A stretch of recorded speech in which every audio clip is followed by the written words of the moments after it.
Shalom. Damai sejahtera Allah Bapa, keselamatan Yesus Kristus dan penyertaan Roh Kudus kiranya turun atas kita sekalian.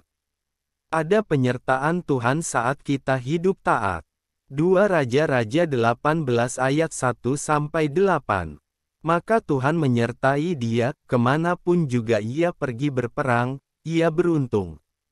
Ia memberontak kepada Raja Asyur dan tidak lagi takluk kepadanya. 2 Raja-Raja 18 ayat 7.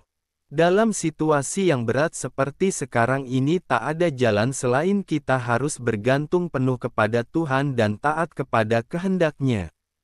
Itulah kunci untuk mengalami perlindungan dan penyertaan Tuhan. Kita bisa belajar melalui Hizkia, Raja Yehuda. Ia berumur 25 tahun pada waktu ia menjadi raja dan 29 tahun lamanya ia memerintah di Yerusalem. 2 Raja-Raja 18 ayat 2.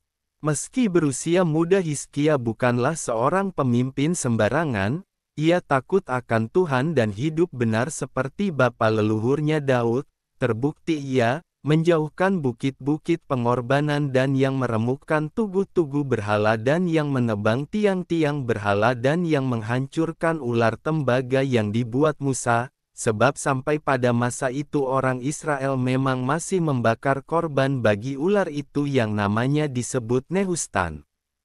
2 Raja-Raja 18 ayat 4. Karena ketaatannya, Hizkia mengalami penyertaan Tuhan.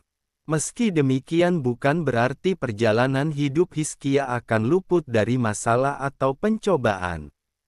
Suatu ketika Hizkia harus menghadapi ujian yang berat, setelah peristiwa yang menunjukkan kesetiaan Hizkia itu datanglah Sanherib, Raja Asyur, menyerbu Yehuda.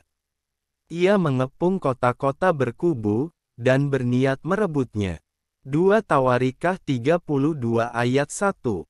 Tuhan mengizinkan hal itu terjadi supaya Hizkia dan seluruh rakyat Yehuda memiliki pengalaman iman bersama Tuhan, dan ketika mereka berpaut kepada Tuhan, tidak menyimpang daripada mengikuti Dia dan ia berpegang pada perintah-perintah Tuhan yang telah diperintahkannya kepada Musa. 2 Raja-Raja 18 ayat 6, maka apa saja yang mereka perbuat Tuhan jadikan berhasil. Setiap ketaatan dan kesungguhan kita dalam mengikut Tuhan pasti mendatangkan berkat atau upah dari Tuhan, sebaliknya, setiap pelanggaran dan ketidaktaatan mendapat balasan yang setimpal, Ibrani 2 ayat 2b. Hari-hari ke depan, tantangan yang kita hadapi tidaklah semakin mudah, namun tidak ada alasan bagi kita untuk menjadi lemah. Kita akan dijaga dan dipelihara Tuhan seperti biji matanya sendiri asalkan kita tetap hidup dalam ketaatan penuh.